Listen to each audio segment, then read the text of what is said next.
Hello friends, welcome to शिक्षक prep. तो friends, हम सीटेट एग्ज़ाम की प्रिपरेशन कर रहे हैं और अभी हमारी सीडीपी की सीरीज़ चल रही है जिसमें हमारी आज क्लास नंबर 21 है। और फ्रेंड्स, इससे पहले की जितनी भी क्लासेस हैं उनको एक प्लेलिस्ट में ऐड कर दिया गया है। प्लेलिस्ट का लिंक आपको इसी वीडियो के नीचे डिस्क्रिप्शन बॉक्स में मिल जाएगा।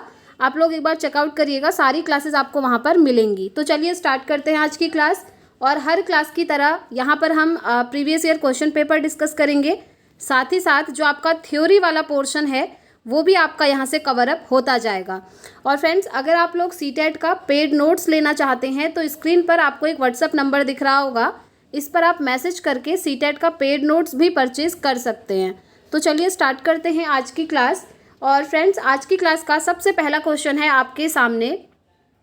एक शिक्षक बालकों के जैविक गुणों तथा उनके पारिवारिक एवं सामाजिक वातावरण से अवगत होकर बालकों की किन समस्याओं को हल कर सकते हैं? बताइए, जब कभी आप फ्यूचर में टीचर बन जाएंगे तो इन चारों में से बच्चों की कौन सी जो यहाँ पर कह रहा है कि सामाजिक और पारिवारिक वातावरण से अवगत होकर किन समस्याओं को हल कर सकते हैं, तो जब आप टीचर बन जाएंगे तो बच्चों की इन चारों में से कौन सी प्रॉब्लम को आप सॉल्व कर पाएंगे, ये आपसे पूछा हुआ है। तो सबसे पहला है समायोजन, दूसरा है अनुशासन, तीसरा है बौद्धिक विकास और चौथा है ये सभी। तो आप ये जो क्वेश्चन है ना फ्रेंड्स, बहुत इजी क्वेश्चन है और बार बार रिपीट होता है और इसका राइट आंसर होगा ये सभी।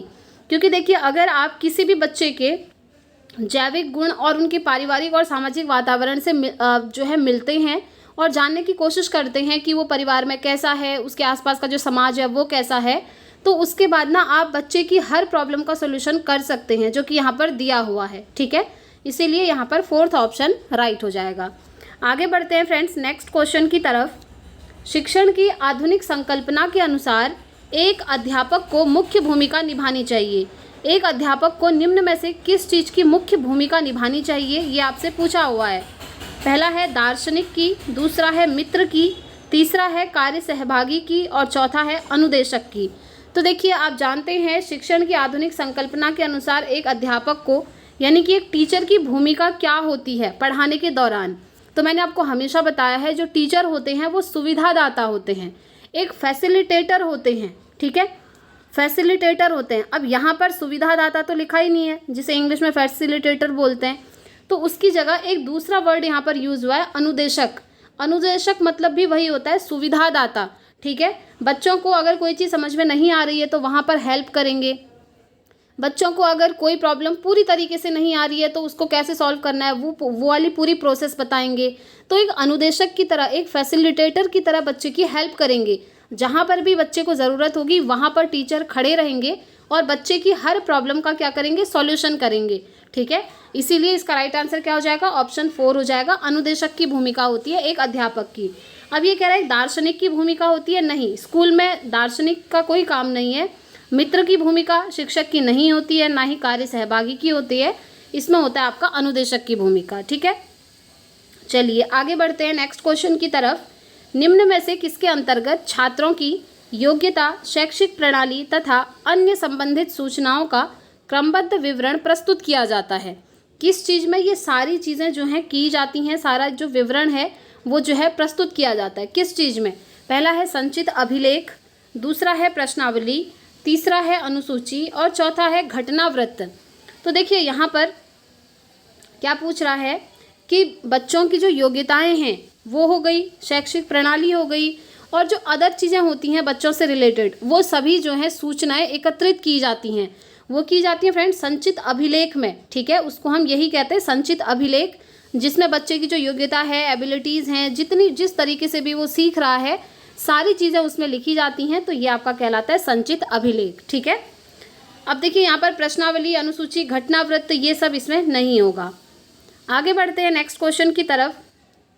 सीटेट का फेवरेट टॉपिक है जीन पियाजे। ठीक है, मैंने आपको बताया है कुछ इंपॉर्टेंट टॉपिक्स। जीन पियाजे हो गए, लेव वाइगोत्स्की हो गए, कोहलबर्ग हो गए, एनईपी 2020 हो गया, एनसीएफ 2009 हो गया। ठीक है, सॉरी, एनसीएफ 2005 हो गया और आरटी 2009 हो गया। तो ये कुछ ऐसे टॉपिक हैं जिनसे हमेशा सीटेट में क्वेश्चन बनते हैं और ये चीज़ें मैंने आपको प्रीवियस वीडियो में भी समझाई थी। ठीक, चलिए आगे बढ़ते हैं नेक्स्ट क्वेश्चन। जीन पियाजे के संज्ञानात्मक विकास सिद्धांत की किस अवस्था में बालक तर्क और अनुप्रयोग अधिक अमूर्त रूप से करने लगते हैं। बताइए किस स्टेज में ये चीज़ें होती हैं, कौन सी चीज़ें?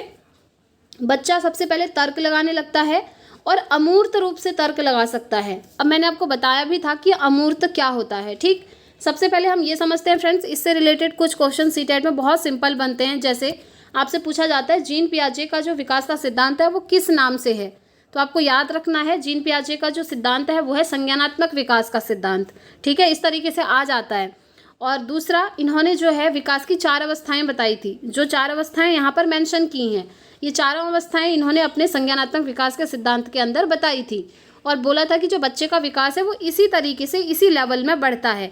अब आपने ना इनको क्रम से याद करना होगा, ये क्रम से यहाँ पर नहीं लिखे हुए हैं, क्रम से यानी कि सीक्वेंस से। सबसे पहले कौन सी अवस्था आती है, तो देखिए मैंने इनको याद करवाने की आपको ट्रिक बताई थी।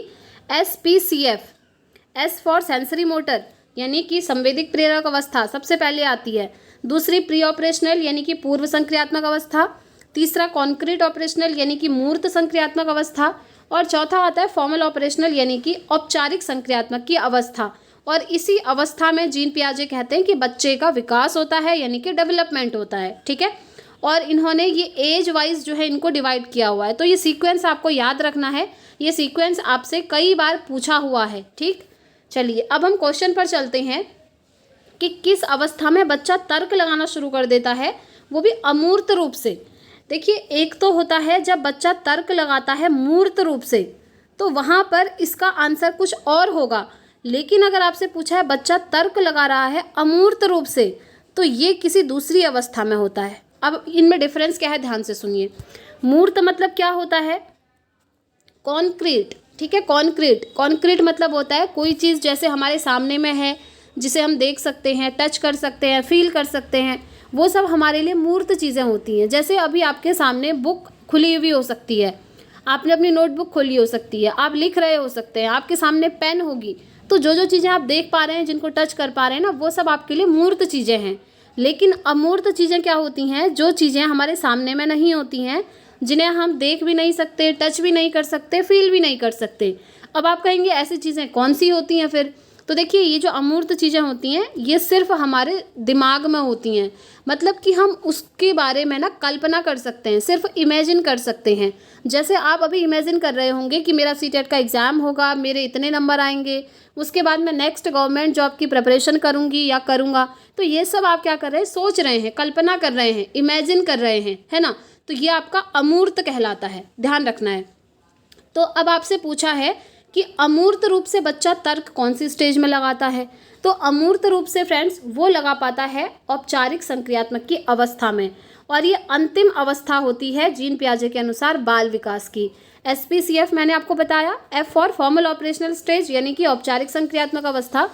तो यही अवस्था होती है जिसमें बच्चा अमूर्त रूप से सोच पाता है, यानी कि जो चीज़ें बच्चे के सामने में नहीं होती हैं, जिन्हें वो नहीं देख सकता, टच नहीं कर सकता, फील नहीं कर सकता, उनके बारे में भी वो तर्क लगा सकता है, यानी कि लॉजिक लगा सकता है। और ये हमारी लास्ट स्टेज होती है, ध्यान रखना है।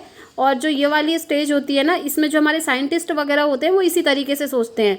ये भी आपसे कई बार पूछा हुआ है कि जो हाइपोथेटिको डिडक्टिव रीजनिंग होती है, यानी कि परिकल्पनात्मक निगमनात्मक तर्क, जो साइंटिस्ट वाली थिंकिंग होती है, वो वाली थिंकिंग बच्चा कौन सी स्टेज में करता है, तो उसका आंसर भी आपका औपचारिक संक्रियात्मक ही होता है, क्योंकि वही होता है अमूर्त रूप से सोचना। जैसे कोई चीज़ हमारे सामने में नहीं है लेकिन हम कल्पना कर पा रहे हैं, ठीक है, तो यही होता है। तो इसीलिए फर्स्ट ऑप्शन इसका बिल्कुल राइट हो जाएगा। और अगर आपसे पूछे कि बच्चा तर्क लगा रहा है वो भी मूर्त रूप से, तो मूर्त रूप से तर्क लगाना मतलब जो चीज़ें हम देख पा रहे हैं उसके लिए वो सोच रहा है, तो ये होता है आपका मूर्त संक्रियात्मक की अवस्था में, ठीक है, ध्यान रखना। आगे बढ़ते हैं, नेक्स्ट क्वेश्चन। राष्ट्रीय शिक्षा नीति 2020, जो कि मैंने आपको बताया है इंपॉर्टेंट टॉपिक है, NEP 2020 नेशनल एजुकेशन पॉलिसी, जो कि जुलाई में आई थी, ठीक है। तो इसमें किसकी स्थापना पर बल दिया गया है, किस किस की स्थापना पर बल दिया है, चलिए बताइए। पहला है जेंडर इंक्लूजन फंड, दूसरा है बालक बालिका समावेशी कोष, तीसरा है विशेष शिक्षा जोन। तो आपके सामने ऑप्शन दिए हुए हैं। तो देखिए जेंडर इंक्लूजन फंड, इसकी बात यहाँ पर करी गई है, ठीक है, इसकी स्थापना पर जोर दिया है। बालक बालिका समावेशी कोष, ये भी बिल्कुल इस पर जोर दिया है। और विशेष शिक्षा जोन, इस पर भी जोर दिया है। तो हम कहेंगे यहाँ पर ये तीनों ही ऑप्शन सही हैं फ्रेंड्स। अब देखिए ये तीनों हमको कहाँ दिया है, ये रहा ऑप्शन 4, ठीक है। तो ये इसका राइट हो जाएगा, जिसमें लिखा है ऑप्शन 1, 2 एंड 3 तीनों बिल्कुल सही हैं। आगे बढ़ते हैं नेक्स्ट क्वेश्चन। देखिए, किस अवधि के दौरान विचार अमूर्त और आदर्शवादी हो जाते हैं। देखिए वही क्वेश्चन थोड़ा सा घुमाया है जो अभी आया था जीन पियाजे का, जिसमें आपका क्या था, औपचारिक संक्रियात्मक की अवस्था आंसर था, ठीक है। अब वही है ये अमूर्त चिंतन और आदर्शवादी चिंतन हो जाते हैं किस अवधि में। अब देखिए इसमें ना जो सबसे बड़ी एज होगी बच्चे की उस पर आप टिक कर दीजिए, क्योंकि अभी मैंने आपको बताया था फॉर्मल ऑपरेशनल लास्ट स्टेज होती है जिसमें बच्चा क्या होगा, बड़ा होगा। अब देखिए यहाँ पर शैशवावस्था में तो वैसे ही बच्चा 0 से 2 वर्ष का होता है, इतना छोटा होता है, वो थोड़ी अमूर्त रूप से सोच पाएगा। और प्रारंभिक बचपन, मध्य बचपन में थोड़ी बच्चे कल्पना कर पाते हैं कि मैं ऐसा करूँगा, इससे ये हो सकता है, कल्पनाएँ नहीं होती हैं ना। तो ये तीनों स्टेज ऐसी हैं जहाँ पर बच्चा सिर्फ जो चीज़ें सामने होती हैं उसी के बारे में सोच पाता है। जैसे सामने में टॉय है तो वो टॉय के बारे में सोचेगा जब बच्चा छोटा होगा, कि मेरे पास एक ही टॉय है, मेरे साथ जो दूसरा रहता है उसके पास 3-4 टॉय हैं, मेरे पास एक ही क्यों है। वो इस तरह की चीज़ें सोचेगा जो उसके सामने में है। लेकिन अमूर्त रूप से सोचना, जो चीज़ें सामने में नहीं है, जिनके बारे में हम सिर्फ कल्पना कर सकते हैं, तो वो आप सोचेंगे जब आप बड़े हो जाएंगे, किशोरावस्था की स्टेज में, एडोलेसेंस, ठीक है, 12+ ईयर, ध्यान रखना है। तो इसका राइट आंसर यही हो जाएगा ऑप्शन 4। आगे बढ़ते हैं नेक्स्ट क्वेश्चन। वृद्धि एवं विकास के सिद्धांतों एवं उनके प्रतिपादकों का कौन सा युग्म असंगत है। अब देखिए यहाँ पर आपके सामने 4 सिद्धांत दिए हैं और यहाँ पर वो सिद्धांत किस किसने दिए हैं उनके नाम लिखे हैं। तो कौन सा वाला कह रहा है युग्म असंगत है, यानी कि कौन सा वाला सही नहीं है मैच। तो चलिए देखते हैं। पहला है मनोलैंगिक विकास सिद्धांत, ये तो फ्रॉइड ने दिया था, आप जानते ही होंगे, है ना, जिसमें इन्होंने इड, ईगो, सुपर ईगो की बात करी थी, ठीक है। वो मैंने आई थिंक आपको थ्योरी में बता दिया है, एंड यस नोट्स में बढ़िया से पूरा आपका सिद्धांत आपने पढ़ ही लिया होगा, क्योंकि नोट्स के रिगार्डिंग आप लोगों के बहुत अच्छे अच्छे फीडबैक आते हैं फ्रेंड्स। रियली वो देखकर काफ़ी अच्छा लगता है, क्योंकि नोट्स पे ना मैंने खुद से बहुत मेहनत करी हुई है, हर एक लाइन को मैंने खुद से लिखा हुआ है, ठीक है। तो ये तो सही है। नेक्स्ट है संज्ञानात्मक विकास सिद्धांत, जीन पियाजे, ये भी बिल्कुल सही है। देखिए अभी क्वेश्चन इस तरीके से आ गया, अभी मैंने आपको बोला ना कभी कभी ऐसे आ जाता है कि जीन पियाजे के सिद्धांत का क्या नाम है, तो अभी ऐसे आ गया, ये देख लीजिए आप खुद ही, है ना। तो ये भी सही है। और ये है नैतिक विकास का सिद्धांत, ये भी बिल्कुल सही है, ये कोहलर ने दिया था। ऐसे ही आपको याद रखना है वाइगोत्स्की का सिद्धांत, वो कौन सा है, सामाजिक सांस्कृतिक विकास का सिद्धांत, ठीक है, वाइगोत्स्की का। अभी यहाँ पर लिखा नहीं है लेकिन आपको याद रखना है। अब ये वाला जो है ना फ्रेंड्स, थर्ड वाला, ये यहाँ पर सही मैच नहीं है। ये कह रहा है मनोसामाजिक विकास का सिद्धांत, जो कि एरिक एरिक्सन ने दिया था, लेकिन यहाँ लिखा है स्किनर, तो इसीलिए ये वाला यहाँ पर सही नहीं होगा, ठीक है। स्किनर ने क्या दिया था, क्रिया प्रसूत अनुबंधन सिद्धांत दिया था, ठीक। ये सारे सिद्धांत नोट्स में मैंने आपको डिटेल में करवाए हुए हैं, आप लोग देख लीजिएगा, बहुत इंपॉर्टेंट है। तो इसका राइट आंसर क्या हो जाएगा, ऑप्शन 3 हो जाएगा, जो कि सही सुमेलित नहीं है। नेक्स्ट क्वेश्चन, प्रतिभाशाली बालकों के शिक्षण हेतु सर्वश्रेष्ठ विधि मानी जाती है। देखिए कौन से बच्चों की बात हो रही है, प्रतिभाशाली, आप इनको कह सकते हैं जीनियस जो होते हैं, गिफ्टेड बच्चे जो होते हैं, ठीक है। तो इनके लिए सबसे अच्छी विधि कौन सी बताई जाती है। सबसे पहला है आपके सामने किंडरगार्टन विधि, दूसरी है योजना विधि, तीसरी है पाठ्यपुस्तक विधि, चौथी है व्याख्यान विधि। अब देखिए मैं आपको एक एक करके बताऊं, तो ये जो किंडरगार्टन विधि होती है ना, ये छोटे बच्चों के लिए है, ठीक है। अब देखिए ये जो पाठ्यपुस्तक विधि होती है ना, इसमें क्या होता है, सिर्फ और सिर्फ पाठ्यपुस्तक यानी कि बुक तक ही लिमिटेड रह जाते हैं। टीचर सिर्फ वही पढ़ाते हैं जो बुक में दिया हुआ होगा, एक्स्ट्रा चीज़ें वो कुछ भी नहीं पढ़ाते हैं। और आप जानते हैं एक्स्ट्रा चीज़ें ज़्यादा मैटर करती हैं, ठीक है, वो पढ़ानी होती हैं जो कि डे टू डे लाइफ में बच्चे के यूज़ होती हैं। तो इसीलिए ये ऑप्शन सही नहीं होगा, जहाँ पर आप सिर्फ पाठ्यपुस्तक का प्रयोग करके पढ़ा रहे हैं। नेक्स्ट है व्याख्यान विधि। अब देखिए व्याख्यान विधि बहुत पुरानी मेथड है, मैंने हिंदी पेडागोजी में आपको ये सारी मेथड्स करवा दी हैं। देखिए हिंदी पेडागोजी की जो थ्योरी वाली क्लासेस हैं वो कंप्लीट हो चुकी हैं, ठीक है। 15 क्लासेस की प्लेलिस्ट मिल जाएगी आपको, 2-3 दिन पहले ही कंप्लीट हुआ है हिंदी पेडागोजी का थ्योरी वाला कोर्स। 15 क्लासेस आप देख लीजिएगा, इसी चैनल पर प्लेलिस्ट सेक्शन में दिया हुआ है। तो अगर आप उन 15 क्लासेस को देख लेते हैं तो आपका हिंदी पेडागोजी कंप्लीट है। तो वहाँ पर आपने एक चैप्टर देखा होगा जहाँ पर मैंने आपको सारी विधियाँ करवाई हैं, ठीक है। तो वहाँ पर मैंने आपको एक्सप्लेन भी किया था कि ये जो व्याख्यान विधि होती है ना, ये अच्छी नहीं मानी जाती है। इसको इंग्लिश में बोलते हैं लेक्चर मेथड। इसमें क्या होता है, टीचर आगे खड़े हो जाएंगे और लेक्चर देते हुए रहेंगे, बोलते रहेंगे, ना कोई डेमो कर रहे हैं, ना कोई एक्स्ट्रा एक्टिविटीज़ कर रहे हैं, ना यहाँ पर बच्चे एक्टिव होते हैं। बच्चों का पार्टिसिपेशन इम्पॉर्टेंट होता ही नहीं है। और आप जानते हैं जहाँ पर बच्चे एक्टिव नहीं होंगे, उनकी रुचि नहीं होगी पढ़ने में, तो वो चीज़ों को सीख ही नहीं पाएंगे। आपके टाइम पे भी फ्रेंड्स ये चीज़ होती होगी, जब क्लासरूम में टीचर आते हैं, अगर वो लेक्चर देने वाले होंगे तो जो पीछे बैठे रहते हैं क्लासरूम में बच्चे, उन्हें नींद आने लगती है। रीज़न यही होता है कि ये जो लेक्चर मेथड होता है ना, ये बहुत बोरिंग होता है फ्रेंड्स, इसीलिए इसको अच्छा नहीं माना जाता। यहाँ पर टीचर जो है हर एक बच्चे पर ध्यान नहीं दे पाते कि वो सुन भी रहे हैं या नहीं सुन रहे हैं, तो इसीलिए ये भी सही नहीं होगा। लेकिन ये जो योजना विधि है ना, ये बेस्ट मानी जाती है। योजना विधि में क्या होता है, पूरी योजना बनाई जाती है, काम को कैसे किया जाएगा, बच्चों का पार्टिसिपेशन इस तरीके से होगा, ऐसे प्रॉब्लम सॉल्व करेंगे। तो जो प्रतिभाशाली बच्चे होते हैं उनके लिए ये बेस्ट मेथड है, योजना विधि, योजना बना करके चीज़ों को करना। ठीक है, तो सेकेंड ऑप्शन इसका राइट हो जाएगा। आगे बढ़ते हैं नेक्स्ट क्वेश्चन की तरफ। विकासात्मक परिवर्तन का प्रभाव अत्यधिक अप्रत्याशित है, मध्य बाल्यकाल तक बहुत तेजी से होते हैं, फिर एक पठार पर पहुंचकर रुक जाते हैं। विकासात्मक परिवर्तन की बात हो रही है। ठीक है, व्यक्तियों में अलग अलग दरों पर होता है या सामाजिक सांस्कृतिक संदर्भ से स्वतंत्र होते हैं। देखिए, स्वतंत्र जहाँ पर भी आपको मिल जाए ना, इसे आप पॉजिटिव मत मानिएगा। ये इसका मतलब क्या होता है, अलग अलग होना, यानी कि समाज अलग है कह रहा है और आपकी संस्कृति अलग है, जो कि नहीं होता है। ठीक है, समाज और संस्कृति आपस में जुड़े हुए हैं। हम जिस समाज में रहते हैं वहीं से हम अपनी संस्कृति को भी सीखते हैं। तो ये अलग अलग स्वतंत्र नहीं होते, बल्कि एक ही में मर्ज होते हैं। ठीक, एक दूसरे पर डिपेंड करते हैं, आत्मनिर्भर, हम कहेंगे एक दूसरे पर निर्भर होते हैं। तो ये हमारा गलत हो गया। अत्यधिक अप्रत्याशित है, नहीं। अब ये कह रहा है मध्य बाल्यावस्था तक, यानी कि मिडिल चाइल्डहुड तक तो आपका विकासात्मक परिवर्तन तेजी से होता है कह रहा है। फिर एक स्टेज ऐसी आती है जहाँ पर ये विकासात्मक परिवर्तन रुक जाता है और उस स्टेज को हम कहते हैं विकासात्मक पठार। तो ऐसा बिल्कुल भी नहीं होता है, क्योंकि जो आपका विकास होता है वो जीवन पर्यंत चलता है। ये आप जानते होंगे, विकासात्मक परिवर्तन जीवन पर्यंत होते हैं। जब आपने जन्म लिया है तब से लेकर जब तक आपकी मृत्यु नहीं होती। मैंने आपको पढ़ाया भी है, वोम टू टोम चलता है, नोट्स में मेंशन भी किया है, गर्भ से कब्र तक होता है आपका विकास। ठीक है, क्योंकि देखिए जब आपका स्कूल छूट जाता है ना, आपकी जॉब लग जाती है या फिर आपकी जॉब नहीं लगती है, आप घर पे ही रहते हैं, फिर भी कहीं ना कहीं से कुछ ना कुछ चीज़ें हम सीख रहे होते हैं। जैसे आज कहीं इवेंट में आपको जाना है, वहाँ पर आप कुछ ना कुछ सीखेंगे। आज किसी फंक्शन में जाना है, किसी की शादी में जाना है, मतलब हर जगह जहाँ भी आप जाते हैं या आपके घर में कोई आता है एज अ गेस्ट, तो उससे भी आप कुछ ना कुछ चीज़ें सीखते हैं।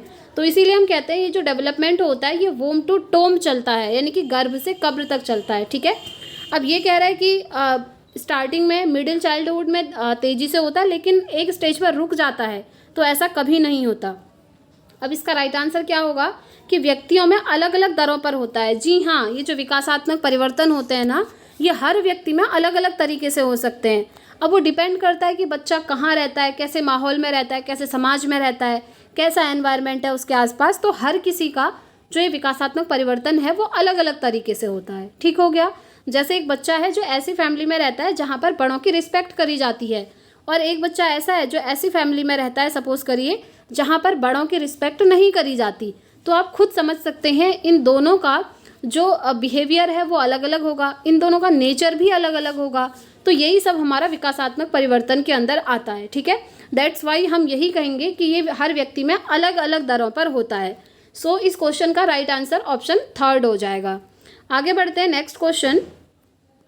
थर्स्टन द्वारा प्रतिपादित बुद्धि सिद्धांत है। थर्स्टन ने जो बुद्धि का सिद्धांत दिया है उसका नाम कौन सा है?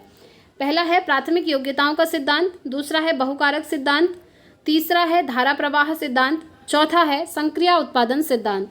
तो देखिए थर्स्टन ने जो दिया था ना वो था प्राथमिक योग्यताओं का सिद्धांत, याद रखना है नाम। और ये जो बुद्धि का सिद्धांत है ना, इससे रिलेटेड एक क्वेश्चन और बन जाता है हार्वर्ड गार्डनर का सिद्धांत। हार्वर्ड गार्डनर ने बुद्धि का कौन सा सिद्धांत दिया है? तो आप कहेंगे हार्वर्ड गार्डनर ने बुद्धि का सिद्धांत जो दिया है उसका नाम है बहुबुद्धि का सिद्धांत। आपको लग रहा होगा ऐसा थोड़ी आता है एग्जाम में, लेकिन ऐसे क्वेश्चन बनते हैं बहुत इजी जैसे आप ये देख रहे हैं। ठीक है, तो ध्यान रखना है हार्वर्ड गार्डनर ने जो बुद्धि का सिद्धांत दिया वो क्या है? बहुबुद्धि का सिद्धांत, यानी कि मल्टीपल इंटेलिजेंस की थ्योरी, और जिसमें उन्होंने बुद्धि के 8 प्रकार बताए थे हार्वर्ड गार्डनर ने, याद रखिएगा। ठीक, तो इसका राइट आंसर ऑप्शन 1 हो जाएगा। आगे बढ़ते हैं फ्रेंड्स नेक्स्ट क्वेश्चन। छात्रों का सामाजिक सांस्कृतिक संदर्भ, पहला है सीखने की प्रक्रिया में न्यूनतम भूमिका निभाता है। ऐसा तो नहीं होता है। देखिए, छात्रों का जो सामाजिक सांस्कृतिक संदर्भ होता है, जिस समाज में वो रहता है, जिस संस्कृति में वो रहता है, वो जो है बहुत इंपॉर्टेंट रोल प्ले करता है बच्चे के विकास में और सीखने में भी। ठीक है। अब दूसरा है कि सीखने की प्रक्रिया में कोई भूमिका नहीं निभाता, ऐसा नहीं होता है, क्योंकि समाज से तो हम बहुत सारी चीज़ें सीखते हैं ना, ये आप भी जानते होंगे। नेक्स्ट है सीखने की प्रक्रिया में एक महत्वपूर्ण भूमिका निभाता है। जी हाँ, बिल्कुल सही है। नेक्स्ट ऑप्शन है कि सीखने की प्रक्रिया को अनदेखा किया जाना चाहिए, बिल्कुल भी नहीं। तो इसका राइट आंसर क्या हो जाएगा? जो हमारा समाज है और संस्कृति है वो सीखने में बहुत महत्वपूर्ण भूमिका निभाता है, क्योंकि समाज से आप बहुत सारी चीज़ें सीखते हैं। उठना बैठना, समाज में लोगों के साथ कैसे बातचीत करनी है, वो सारी चीज़ें आप समाज से ही तो सीखते हैं, है ना। तो इसीलिए थर्ड ऑप्शन इसका राइट हो जाएगा। आगे बढ़ते हैं फ्रेंड्स नेक्स्ट क्वेश्चन की तरफ। बाल विकास में संवेदनशील अवधि का क्या अर्थ है? देखिए, आपने चाइल्ड डेवलपमेंट में एक पढ़ा होगा सेंसिटिव पीरियड, जिसे हम हिंदी में कहते हैं संवेदनशील अवधि। तो इसका मतलब क्या होता है, ये आपसे पूछा है। पहला है केवल संज्ञान और सीखने में तेजी से प्रगति से संबंधित अवधि है। दूसरा है विशिष्ट क्षमताओं के विकास के लिए इष्टतम अवधि है। तीसरा है वह काल जिसमें केवल भाषाई विकास को गति दी जा सके। और चौथा है वह अवधि जिसमें शारीरिक वृद्धि अपने चरम पर होती है।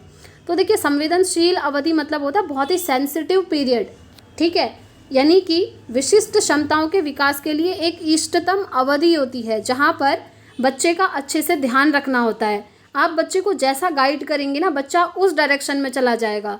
जैसे एडोलेसेंस की स्टेज एक ऐसी स्टेज होती है, कहते हैं कि यहीं से बच्चा या तो सुधर जाएगा या तो बिगड़ जाएगा। आपने सुना भी होगा। अब वो स्टेज ऐसी होती है ना, वहाँ पर बच्चे की गलती नहीं है। वो स्टेज ही ऐसी होती है जहाँ पर बच्चे को चाहिए कि उसके आसपास जो भी लोग रहते हैं, जितने भी लोग रहते हैं, उनके पेरेंट्स हो गए, उनके फ्रेंड सर्कल हो गया, उनके टीचर्स हो गए, मतलब सभी कुछ ऐसा मिलना चाहिए जो कि अच्छा हो बच्चे के फ्यूचर के लिए और बच्चे को वो हर्ट ना करे। ठीक है, ये इसीलिए हम कहते हैं कि वो क्या है, एक सेंसिटिव पीरियड होता है, एक संवेदनशील अवधि होती है, जहाँ पर बच्चे को सही गाइडेंस मिलना चाहिए। अगर उस स्टेज में सही गाइडेंस मिल गया तो बच्चा बहुत अच्छी डायरेक्शन में जाएगा, लेकिन अगर उसको गाइडेंस अच्छा नहीं मिलता है तो फिर बच्चा वहाँ से बिगड़ भी सकता है। इसीलिए कहते हैं नॉर्मली। ठीक है, ये चीज़ आपने सुनी भी होगी। तो इसीलिए इसका राइट आंसर क्या हो जाएगा? ऑप्शन 2 हो जाएगा। आगे बढ़ते हैं नेक्स्ट क्वेश्चन। अधिगम स्थानांतरण के सिद्धांत एवं प्रतिपादक के निम्न युग्मों में से असत्य युग्म कौन सा है? असत्य आपको ढूंढना है, ठीक है, जो कि सही नहीं है। पहला है साहचर्यवाद का सिद्धांत, यही यहाँ पर सत्य नहीं है, यही इसका आंसर हो जाएगा, क्योंकि यही यहाँ पर क्या है, असत्य है, गलत है। आपने पढ़ा होगा साहचर्यवाद सिद्धांत थॉर्नडाइक ने नहीं दिया था। थॉर्नडाइक ने कौन सा सिद्धांत दिया था? थॉर्नडाइक ने दिया था प्रयास और त्रुटि का सिद्धांत, यानी कि ट्रायल एंड एरर थियोरी। ठीक है, तो ये इसीलिए यहाँ पर गलत हो जाएगा और यही हमारा आंसर है, क्योंकि कौन सा असत्य है यही आपसे पूछा हुआ है। अदर ऑप्शन देखेंगे यहाँ पर, शास्त्रीय अनुबंधन सिद्धांत E.P. पावलोव, ये बिल्कुल सही है, जिसमें उन्होंने एक डॉग के ऊपर एक्सपेरिमेंट किया था। नेक्स्ट है सामान्यीकरण का सिद्धांत C.H. जड, जी हाँ, ये भी सही है। अवयववादी सिद्धांत कोहलर का, ये भी बिल्कुल यहाँ पर सही है, लेकिन ये यहाँ पर सही नहीं है, इसीलिए ये इसका आंसर हो जाएगा। आगे बढ़ते हैं नेक्स्ट क्वेश्चन। आपकी कक्षा का एक छात्र लिखने में अक्षमता प्रदर्शित करता है, वह छात्र ग्रस्त है किस चीज़ से? डिस्ग्राफिया से, डिस्कैल्कुलिया से, डिस्फेजिया से या डिसलेक्सिया से? अब देखिए, ये सभी ना अधिगम अक्षमताएं हैं, जिन्हें हम कहते हैं लर्निंग डिसेबिलिटीज़। अब ये डिसेबिलिटी किसी में भी हो सकती है, किसी भी बच्चे में, जैसे बहुत सारी डिसेबिलिटी होती हैं। जैसे एक आपसे पूछा हुआ है, जब बच्चे को लिखने में प्रॉब्लम हो रही है। आपसे पूछा जाता है जब बच्चे को पढ़ने में प्रॉब्लम होती है तो कौन सा अधिगम विकार है। आपसे पूछा जाता है जैसे बच्चे को भाषा को समझने में दिक्कत होती है तो उसमें कौन सा अधिगम विकार है।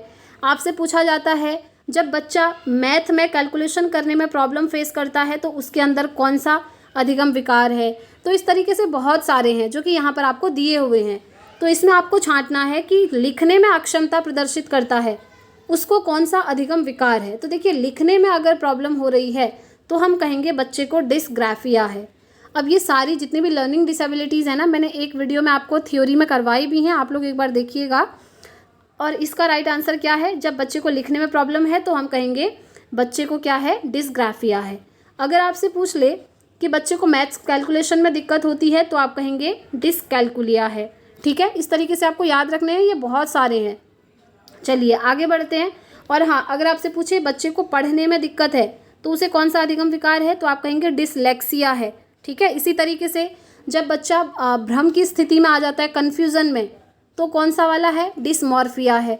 ठीक है, इस तरीके से नींद में चलना, और आपने पढ़ा होगा अमनेशिया 16 लोग, मैंने आपको सारे करवाए हैं, एक बार आप उस वीडियो को देख लीजिएगा, आपके ये सारे अधिगम अक्षमताएं क्लियर हो जाएंगी। ठीक, आगे बढ़ते हैं। नेक्स्ट क्वेश्चन, लेव वाइगोत्स्की के सिद्धांत में भौतिक वस्तुएं जैसे कैलकुलेटर, कंप्यूटर के साथ साथ बौद्धिक ढांचे के लिए क्या कहलाती हैं, बताइए। पहला है अलंकारिक सामग्री, दूसरा है सांस्कृतिक उपकरण, तीसरा है अवधारणा मानचित्रण और चौथा है स्मृति सहायक। अब ये तो आप जानते ही होंगे कि जो लेव वाइगोत्स्की ने सिद्धांत दिया था, मैंने आपको बोला था ये आपको याद रखना है। इनके सिद्धांत का नाम क्या है, सामाजिक सांस्कृतिक विकास का सिद्धांत, और इसमें ये सांस्कृतिक उपकरण की बात करते हैं। अगर आपको सिर्फ इनके सिद्धांत का नाम भी याद होगा ना फ्रेंड्स, सामाजिक सांस्कृतिक विकास का सिद्धांत, तो आप तुक्का भी लगा सकते हैं। तुक्का ऐसे ही लगाया जाता है। तुक्का मतलब ये नहीं होता है कि हमें कुछ नहीं आ रहा है, लो ये तुक्का मार दिया ABCD, इस तरीके से नहीं। तुक्का मतलब होता है आप थोड़ा सा दिमाग यूज़ करेंगे। जैसे सिद्धांत का नाम है सामाजिक सांस्कृतिक विकास का सिद्धांत, और ऑप्शन में कहीं पर संस्कृति दिया है तो आप उसी ऑप्शन पे जाइए, हो सकता है सही हो जाए। और ये सही भी है, क्योंकि ये जितनी भी चीज़ें हैं इनको वाइगोत्स्की क्या कहते हैं, सांस्कृतिक उपकरण कहते हैं। ठीक है, और एक चीज़ ध्यान रखना है, एक ट्रिक मैं आपको बता दूं, नोट्स में भी वो मेंशन है। वाइगोत्स्की इन 3 चीज़ों को बहुत ज़्यादा महत्व देते हैं जो कि आपसे पूछा जाता है।